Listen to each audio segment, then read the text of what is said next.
Hey, everybody. Welcome to Coffee with Tamara. I can't believe I left my coffee in the other room. Darn it. Hey, it's so good to be with you all today. We have a very important topic that we're covering today. And I just want, before I actually dig into all that, I just want to tell you a couple of things that I think are really important for the community to know. So if you're new, first of all, I'm Tamara. Welcome. I am the creator of the proprietary Innovation Quotient Edge. It's the only tool that helps you understand how to tap and leverage your unique zone of genius so that you can be a strong everyday innovator. And we have everyday innovators across the globe that have unlocked this genius and think differently about what's right in front of them to create an advantage, which is what being an innovator really is all about. So number one, welcome. Hello. Number two, we are right in the throes as I'm recording this and doing this live of our Everyday Innovator 5-day Barriers to Breakthroughs Challenge. We're on it's Wednesday, right? So we're on day 3 and I'm seeing incredible results from people. If you missed it, there's 2 things to know. Number one, the next one will be in June. We only accept a certain amount of people and they sell out pretty quickly. Number 2, if you're not interested in doing it live and you're like, Tamara, I just want to go through it at my own pace. I'm not interested in like the live feedback and the live Q&A that I get access to. You can actually, starting tomorrow, Thursday, you can actually purchase it to do on your own. The live experience is very different. I think both work. It just depends on what you're going for. Okay. So that's that. So let's dig in to today's topic, which every time I talk about this frustrates some people and excites others. So we'll see which side of it you're on. If you're watching this live, thank you for spending the time with me and know that the comment section is open. I got some questions in earlier, but if you've got something that you want to ask or a challenge that you want me to cover, just put it in the chat bar and I'll try to get to it. So today's topic for the podcast is, hope you got your coffee for this one, why your problem-solving skills are more important than your job skills and your expertise. And the reason I get a lot of flack for this one, as you can imagine, is because what I'm saying to you is, hey, it's great to be good at your job and to know what to do, but your bullet points on your job description are not the things that are actually going to move you forward in this world. Sorry, but that's the hard truth that we're all dealing with right now. I'm seeing time and time again people who have invested a lot of time and money in skills to only find that those skills become irrelevant later on in life. Now, again, I'm not saying you should be shitty at your job and it's okay not to care, but I think that being good at the job skills, the expertise, is actually cost of entry these days. What's more important is your problem-solving skills, your ability to be a strong everyday innovator, problem solving, creative problem solving, decision making, risk taking, adaptability, strategic thinking, foresight. Like those are the things that matter in today's world. And if you don't believe me, and I know some of you wouldn't, you're like, no, Tamara, I invested my skills. I pulled up some stats that I want to share with you because I think these will kind of blow your mind a little bit. Let me pull this up. You ready for it? All right. So here we go. According to a report by McKinsey Global Institute, up to 800 million global workers could be displaced by automation by 2023. Approximately 14% of the global workforce may need to switch occupational categories due to the rise of automation and AI. Wow, think about that for a second. 800 million people will be displaced, workers, by 2030. That's not even that far away, you guys. That's really 5.5 years away. 14% of global workforce may need to switch occupational categories. Okay, well, you better believe that if you're going to need to switch occupational categories, right? If you're going to move from retail to healthcare, you better be good at those things I just mentioned. Problem solving, decision making, risk taking, right? Finding opportunities. You better adaptability. You better get really good at those so that you can switch roles, switch jobs, so that you are more relevant and more in demand than just the industry that you are in. Okay, so that's one stat. I got more for you because I couldn't believe these when I pulled these up. So, okay, this one's a little older, but we're there, so I had to bring this up. The World Economic Forum's Future of Jobs Report 2020 predicts that by 2025, automation and new division of labor between humans and machines will disrupt 85 million jobs globally while creating This is the part that I found fascinating, 97 million new roles. So on one hand, displacement, on the other hand, opportunity. And again, that's why this being a strong everyday innovator is so important in today's world. It's what keeps you relevant and able to seize those opportunities. Okay, so let's talk industry specific for a minute.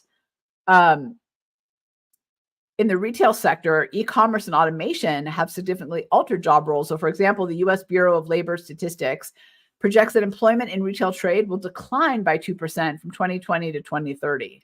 So again, that's a lot of jobs. So that's people who have one skill set that are going to need to change their skill set. In manufacturing, a study by Deloitte and the Manufacturing Institute found that by 2030, okay, again, around the corner, 2.1 million manufacturing jobs could go unfulfilled due to a skills gap exacerbated by technological advancements. So you got to get really good at not just problem solving in the sense of solving a problem in your job or in your life, but you got to get really good at being adaptable and learning new skills. A big part of being an everyday innovator isn't just problem solving what already exists, but learning the new as well. We have to be continuous learners. I'm going to talk about that because I'm also going to give you, let's see, 1, 2, 3, 4, 5, 6, maybe even 7 ways that you can be strong problem solvers, be strong everyday innovators so that you can be adaptable and move forward and always be relevant. Okay, so here's 2 more for you, but again, it paints the picture so well, doesn't it? A Gartner survey revealed that 82% of company leaders plan to allow employees to work remotely at least some of the time post-pandemic. So this is important because it indicates a shift in job structures and a need for skills that support remote problem solving and collaboration. So we got to figure out how to adapt and problem solve and collaborate in a disconnected world. It's actually harder and it's different. So we got to do it differently. The Future of Work report by OECD highlights that 50% of all employees will need reskilling by 2025 as jobs evolve, with, get this, problem solving being a critical skill for adapting to new job requirements. All right, let me say this last one again, because this kind of sums it all up. So this Future of Work report highlights 50% of all employees, and I would argue it's probably that number is going to increase, right? It's going to go from 50% to 60%, will need reskilling by 2025. Okay, so 6 months or 7 months from now, as jobs evolve. So problem solving being the most critical skill to adapt to new job requirements. So that's a lot of stats, but I share all that with you because it paints such an incredible picture of the world that we're in. There's a lot of disruption and displacement, but there's also a lot of opportunity. And it's those that will evolve that will make it. Now, I heard somebody, and I wish I could remember who I was listening to when I heard this, but it was in healthcare. And the interviewer asked to this gentleman who was a doctor who said, is AI going to replace doctors? And his response was, absolutely not. However, doctors that don't use AI will become irrelevant, while doctors that do will thrive. Isn't that powerful? I thought that really nailed what's going on and why it's so important that we evolve with the times and really think about not just the job skills and the expertise that we have, but also how we become strong problem solvers. I was once speaking to a group of accountants, and I was speaking to some people from the board prior to going on stage, and one of the board members leaned in and kind of said with a hushed voice to me, he said, you know, Tamara, in 5 years, this degree isn't even going to exist because AI, technology, computers, machines can do most of what we're doing today. And I kind of jokingly was like, well, then why are we here, Bob? Like, let's just go home if the accounting field is going to go away. And he said, no. Here's the thing. This is a gift and an opportunity for us, because what it means is now we can actually go from doing those mundane baseline tasks to really being strategic partners for our clients. So it's those of us who are going to step up our problem solving, our creativity, our innovation. We're the ones that are really going to thrive in this. That's where we have to learn skills to be relevant. And that's where we can add incredible value that we couldn't before because we didn't have the time. We were doing the baseline work. Again, opportunity. So let me give you a couple ways that you can implement today, because you might be thinking at this and going, oh, Tamara, this is so overwhelming. Like, I'm going to be displaced. The skills that I have today are going to be irrelevant tomorrow. What do I do? Well, here's the good news. What research has shown, and what my experience over the last 25 years has shown, is that we all have it in us to adapt. We're all everyday innovators. Our assessment proves it. If you don't know your specific archetype and how you can tap your zone of genius, go to our website and go take the assessment. I promise you, it's a gift, and can apply it to everywhere in your life and in your work.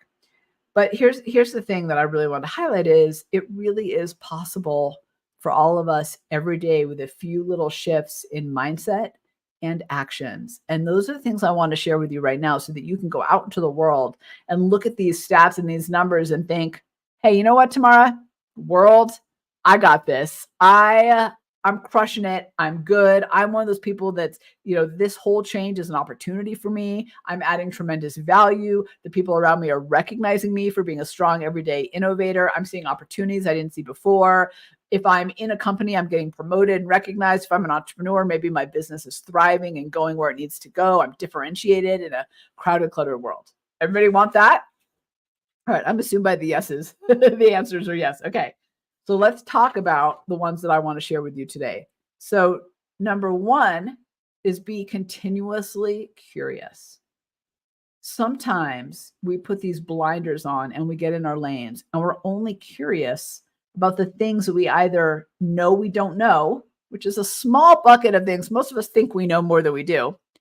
So our curiosity is confined to things we think we don't know, or to things that we're passionate about. So I have a son who is deeply curious about everything. And he's a real example of this to me, because is he up late at night looking at he loves fighter jets, F-16s, F-18s, all that stuff, right? He wants to build them. He wants to fly them. Is he up at 2:00 in the morning looking at videos and stuff about that? Absolutely. But the other night I also caught him looking up stuff about octopus and how they camouflage themselves. And I said, oh, I didn't know you're passionate about octopus. And he's like, I'm not.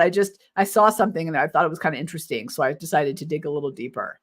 Well, most of us have grown out of that in our older age. And, as we kind of move through life, maybe that curiosity gets shut down or it just doesn't pay off the way we expect it to. But I want you to think of curiosity, being continually curious, not just about the things you're passionate about or the things that you have to be, curious about, but about everything. I want you to think about that as exercise for your brain to open up your innovative mind. So we got to be continually curious. We got to take the blinders off. So if we want to be strong, creative problem solvers, we got to dig. We got to ask questions. We got to look at things. We got to wonder why. We've lost a little bit of our sense of wonder. And that's a real shame, because you never know what you're going to find out. Right? There's always something fascinating around the corner. But when we're continuously curious, we're sharpening those problem solving and strategic thinking. We're solving that. We're collecting new dots in our brains, new information for us to make new connections, novel connections, which leads to innovation. And we're exercising that part of our brain. So the brain's not technically a muscle, but in this way, it actually acts like one. So the more we exercise it, the more we strengthen it, the more we feed it that curiosity, right? The stronger of an everyday innovator we become. So we need to be continuously curious. The second one is challenge assumptions. Question everything. So curiosity is like, I wonder. I think of challenging assumptions more as being a little bit critical and skeptical. It's the critical thinking skills that we need so deeply, not taking things at surface value, making sure that kind of the things that we take in are really things that we believe or that are part of our belief set or actually even make sense. Okay, so I'm gonna throw the media under the bus on this one. So I might lose some of you listeners on this, but I feel pretty strongly about this. The media, the news media in particular, and I don't care what side you're on, it's true on both sides. I don't care whether you watch CNN or Fox News or something in between, tells you one sliver of the truth. And oftentimes it doesn't even make sense, right? It's their story narrative that they're pushing out. That's where, unfortunately, where news in this country has gotten to today. And oftentimes I'll be watching the news, and if I just believed what they said at face value, I would not have the full picture. I would not necessarily believe in the right thing because frankly, half of it's not even true. And it would lead me down a path that maybe I don't agree with or isn't even accurate. So oftentimes I'm actually the worst person to watch the news with because I'm like, yeah, but where did they get that stat? But if it's 30% this, doesn't that mean it's 70% that? Like I'm always the one with that questioning assumptions with those critical thinking skills. Drives people that watch stuff with me absolutely crazy. But what am I doing? First of all, I'm not taking things at face value. I'm sharpening my skills. I'm questioning the things around me. I think this is true with work. This is true with life. This is true with stories. Like, you ever have someone tell you a story about, I don't know, an experience they had, and in your brain, there's just something that tells you it doesn't make sense. Like something doesn't add up here. Those are the places that I want you to get to on a regular basis. I want you to challenge assumptions. I want you, when someone says something to you that they believe to be true, I want you to put that critical thinking hat on because that's a skill that we really need to sharpen in today's world. And I want you to ask, like, does this make sense? Is this really true? Question assumptions, challenge all assumptions. I love, especially those moments where I'm like, yeah, got it, get it. Yeah, totally on the same page. That's the moment I actually want to challenge assumptions the most because more than likely, I don't have the full picture or I'm not right or there's a different angle I could look at. Critical thinking is an incredible skill, and assumptions are the first place that we let go of that skill. We just hold on to things because other people tell us, but you can't believe everything you hear. And I don't say this to always be poking the bear or always like, trying to prove other people wrong. It's not about that. It's simply about making sure that your critical thinking skills, your critical thinking radar is up and working, and it helps sharpen that part of your brain. Okay, the third one, which this might be my favorite, is follow frustrations. This is a great place to practice because you can find it in your world every single day. How many times have you done something? Maybe it's a process at work or even something in the house, and you just go, so frustrating, but that's the way it is, right? You just shrug your shoulders, move on. Well, that's the time that we need to be going, hold on, this is frustrating. How would I solve this?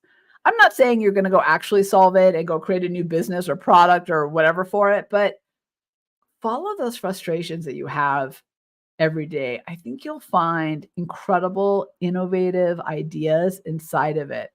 The founder of Dollar Shave Club, Mike Dubin, I had him on this podcast a while back, and he told me that when he started Dollar Shave Club, it really started because he was following a frustration. Like, why is buying a razor so hard? Why is it so complicated? Why are there so many options when you go down the aisle? It's just a razor. Like, why is this so complicated? And that's what led to Dollar Shave Club, which for some of you may remember was the first time ever that the razor blade model had been disrupted, had been the same since the beginning. It's the first time subscription had come into this kind of category. But he did it all because he just thought, there's got to be a better way. What most of us do is we shut it down. We look at that frustration and we go, that is so annoying. And then that's it.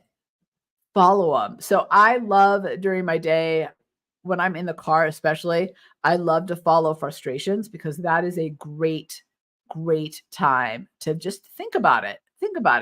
So like just yesterday, I was really frustrated by how my pots and pans are wearing down. I know this is like the most basic example ever, but they're just so worn down. I thought, I don't want to have to go out and buy a whole nother set of pans. We cook a lot at home.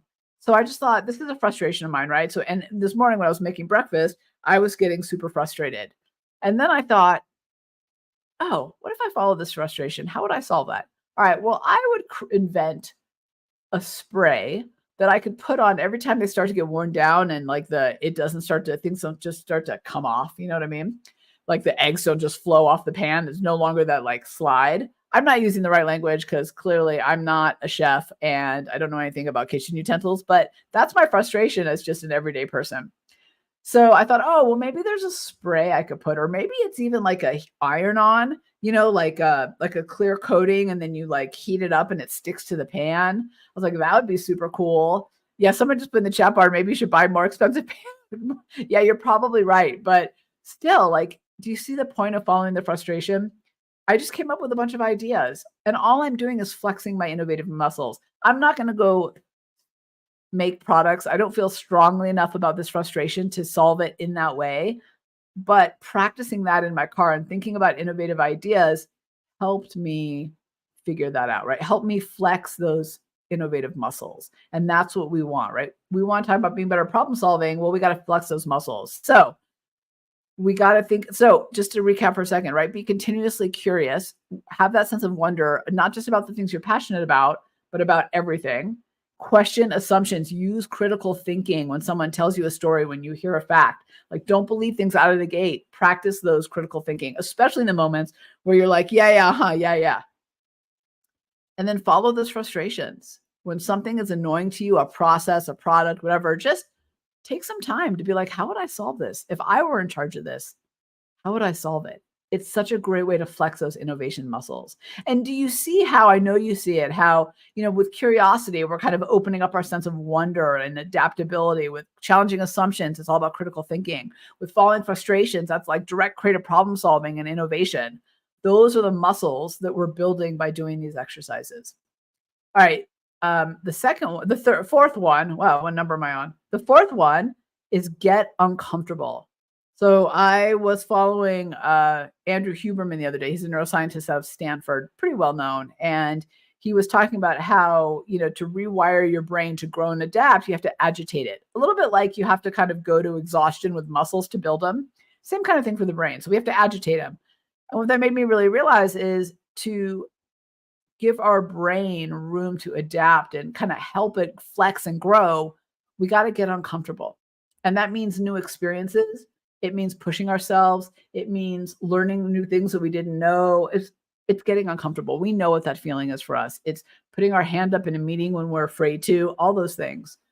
So we got to actively seek out being uncomfortable. Now, that doesn't have to be in your job. Here's what I found about being uncomfortable. When I do it in one place, even outside of work or where I'm trying to move forward, I experience it in every other place, because your brain is getting uncomfortable, because you are rewiring, because you are adapting and growing and strengthening. So I love starting my day with CrossFit. And the reason why I love it is because it's really challenging. No matter what level you're at, you're really uncomfortable and on the edge. And I don't just love that because I'm a little crazy and I like, high intensity things. That's also true about me. But also, having been uncomfortable in the morning translates to being more willing to be uncomfortable later in the day, and to a brain that's growing and evolving along with my muscles. So find ways to get uncomfortable. I'm just about to take a 4-day solo backpacking hike just to get off the grid for 4 days, just completely off the grid. And I'm not taking my cell phone. In fact, I have a tracker so my husband can track me. So if something happens, somebody knows. I don't want to be like that guy who had to cut off his arm. Like, I want someone to know where I am. And so, but my point in sharing that is I'm doing that because it makes me incredibly uncomfortable.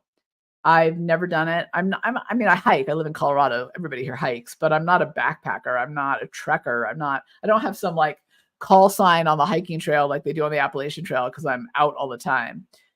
In fact, you can probably hear the discomfort in my voice because this whole thing makes me very uncomfortable. But that's why I'm doing it, because I know that the more I make myself uncomfortable, the more I grow and the more I change. And then, okay, the next one is know your zone of genius. You know what? So many of us are accidentally playing to our weaknesses. Why do we do that to ourselves? Why? Why are we playing to the place that's hardest for us?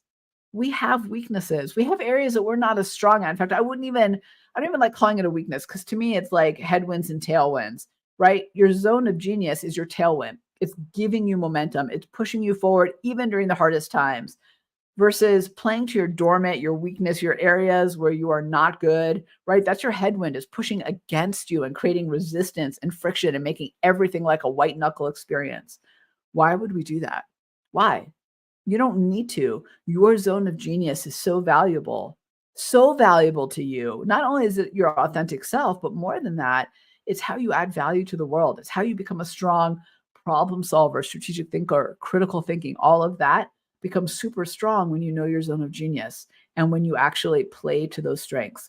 I think that's why our Everyday Innovator, our assessment, our IQ, has become so popular with people, because what that assessment does is help you tap your zone of genius and then leverage it every single day. so that you're the person with those incredible skills that can adapt and flow and navigate change and chaos and uncertainty so that you can seize opportunities, move forward with ease and velocity.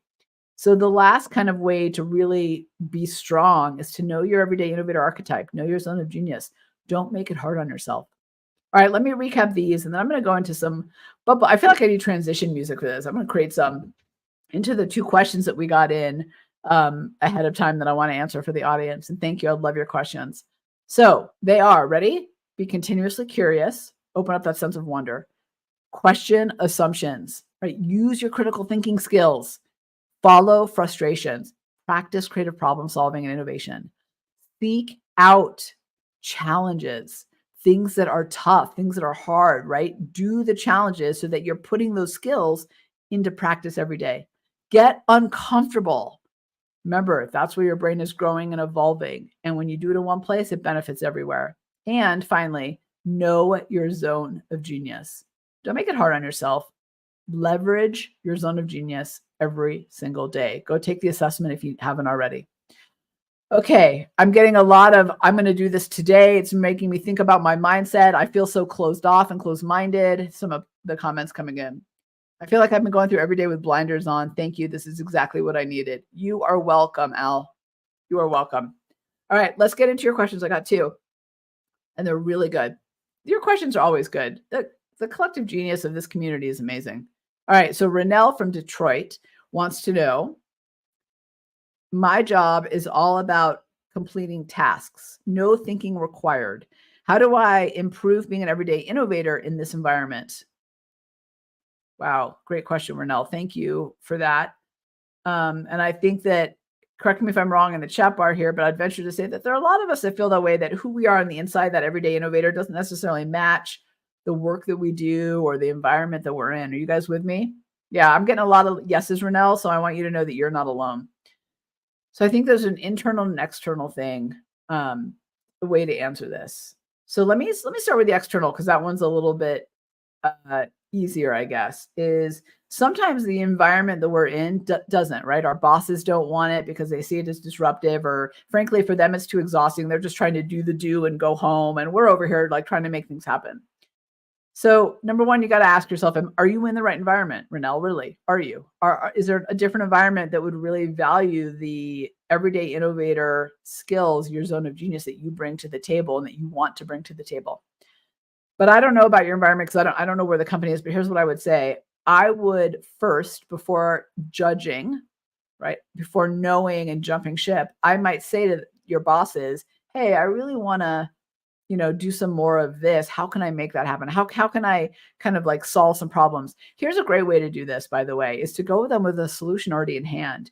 The challenge as a leader that we've all faced is that oftentimes our people come to us with a problem and no solution. And what they're really saying is, oh, here, Tamara, here's more to add to your plate.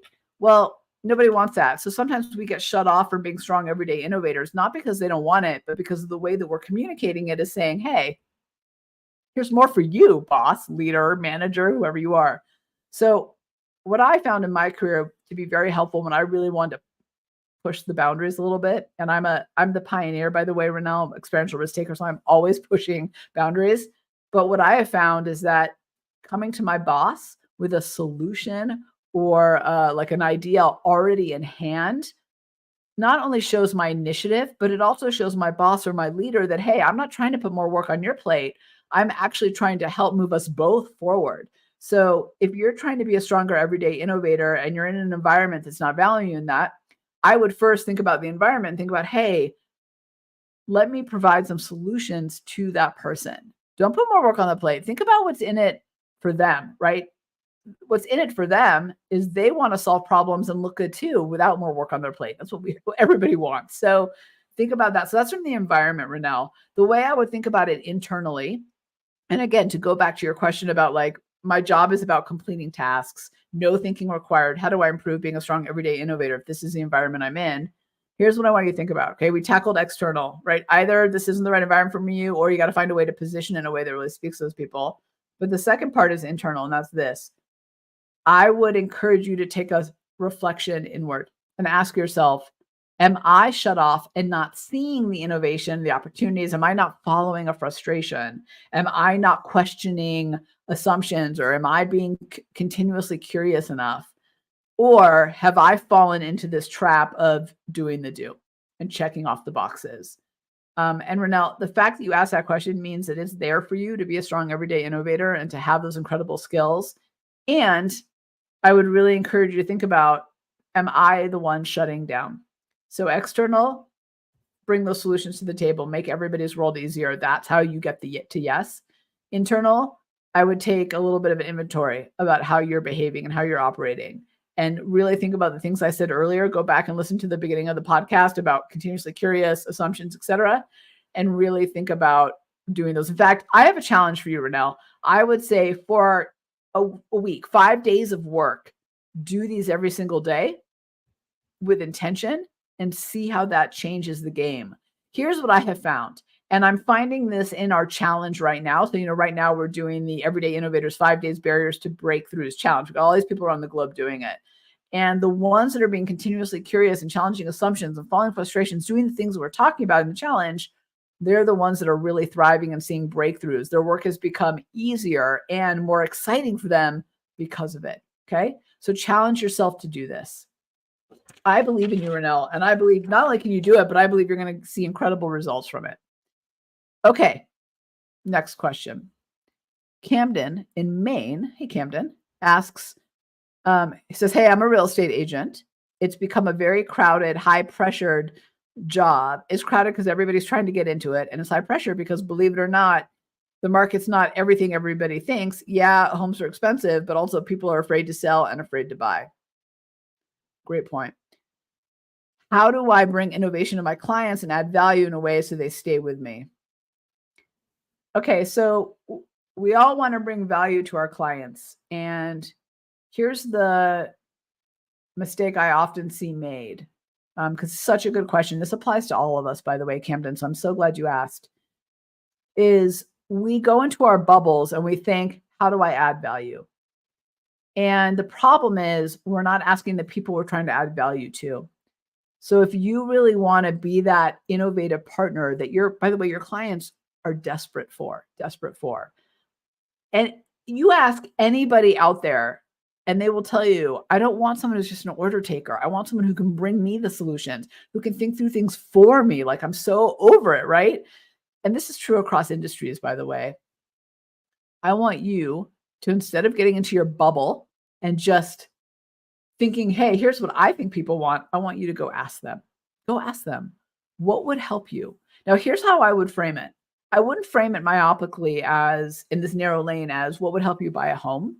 I don't think that's good enough. I think that's going to just get you like, just show me more homes, find me the right home.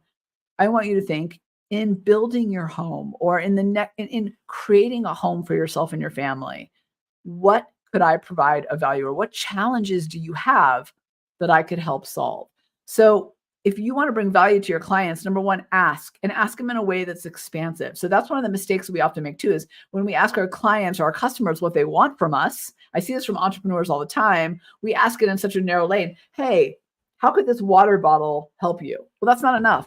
What you got to ask is, hey, how can I help you stay hydrated? Like, what are your other needs in staying fit and healthy? You get my point? Are you listening? Oh, you're on. Okay, great. Yeah, you're loving this. Okay, good, Camden. Good. So you get what I'm saying, right? Number one, don't be in a bubble, ask. And number two, ask in a way that makes it expansive, right? Hey, Tamara, in creating a home for you and your family, what do you need help with? Well, I can tell you right now that here's what I need help with. I would need help not just buying my home, but I need help understanding like what services or resources are in the neighborhood for my kiddos, so that when I move in, I'm not suddenly driving 50 miles just to get them to their after, school activities, the things they sign up for.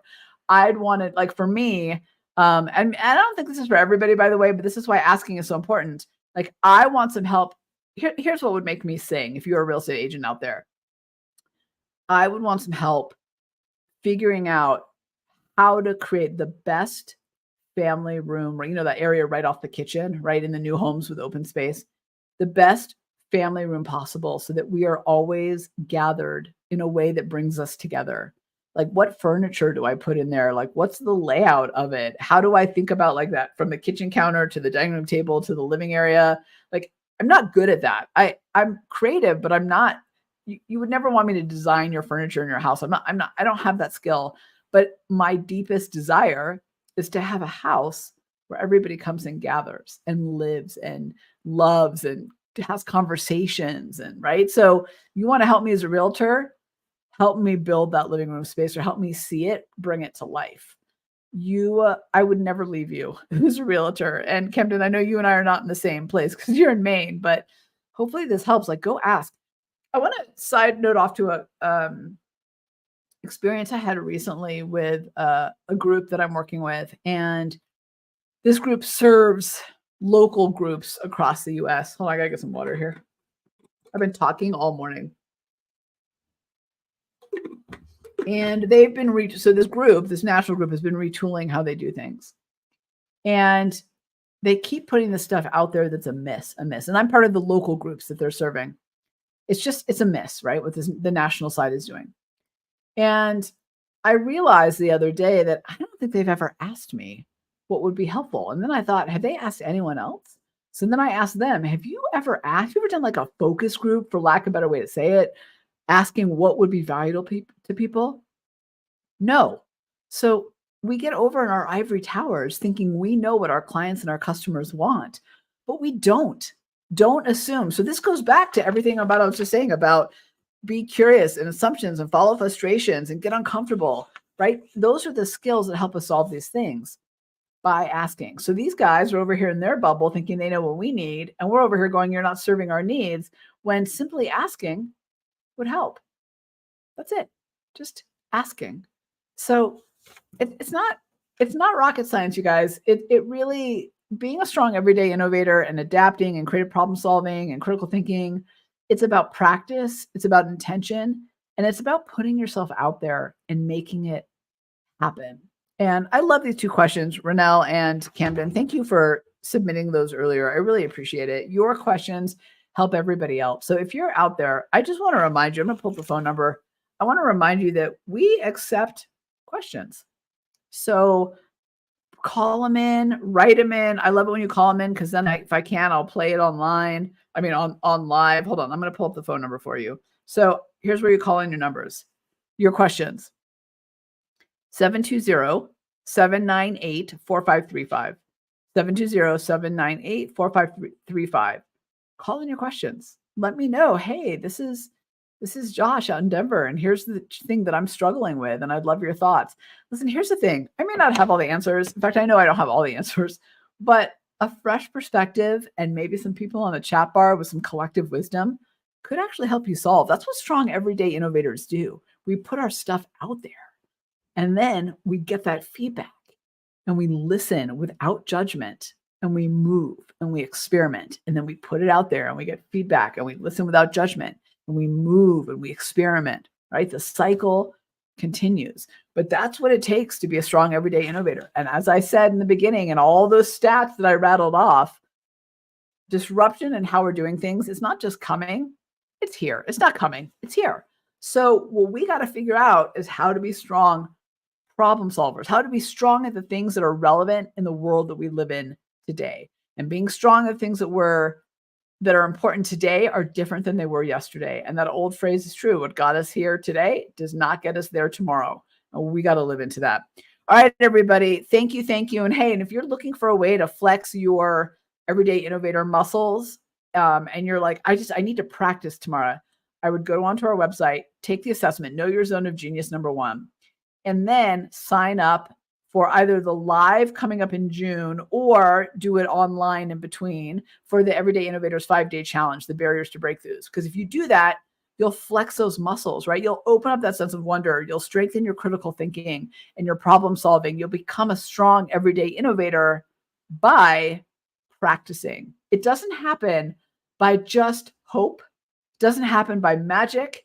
And it doesn't happen by just keeping it in your brain and thinking about it. Right? We got to think, we got to practice, we got to act. Okay. I'll see you next week. Tamara out.